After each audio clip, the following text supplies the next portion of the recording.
nimic, accident nu-mi dă și mie bani. Este mă așa. De unde ai tu banii aia? Vândui poze cu mama goală, bă. Ce poze, mă? Poze, uite, ne?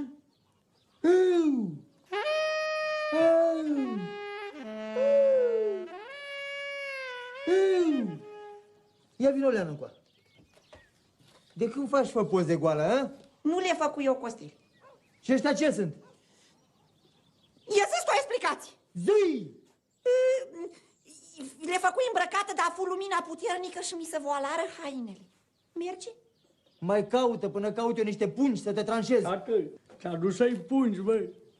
Pentru ce, mă? Ca să o tranșezi pe mama. Dacă vrei, ți-aduc și o drujbă. Glumii, bă! Ce drujbă? Lasă-o dracu de drujbă, arată toporul! Auzi, în loc să te iei de mine, mai bine te iei de fieta, că ne făcut de râs în tot satul. Zi cu cine fusești că te deznoc cu bătaia. Am fost cu un nene. Cu care că te rup? Cu Gigi Țiganu? Nu, Cu Fane Tractoristul? nu, Cu Gogu de la brutărie? nu. Păi dar cu care? Că îi las nu e bun de nimic. Am fost cu un nene negru din Africa. Iu! Asta s-a dus cu Nelson Mandela. Ne-a făcut de râs, Costele.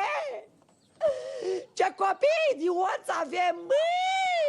Pentru că nu te-ai referit la mine. Nu la tine, geniul lui mama.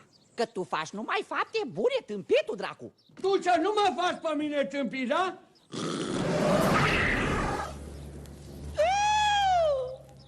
De unde ai, mă, aia? Am gătit aia pe râu, tată. Fă, să știi că asta caută ea pe afară prin sat. S-o ascuns bine, bă, că dacă o găsesc ăștia pleacă și rămâne sărași fără banii lor. Spusei la cineva de ea? N-am spus tată la nimeni, nu ție nimeni, nu? Salut, Costele! Bă, băiete, îmi spus să fiu tău că găsi o piatră. O de terăm, dracu, Costele, să știi că asta caută străineză, ne omoară pe toți! Cum să vă omoare, bă? Păi noi la ce venirăm aici? Să vă furăm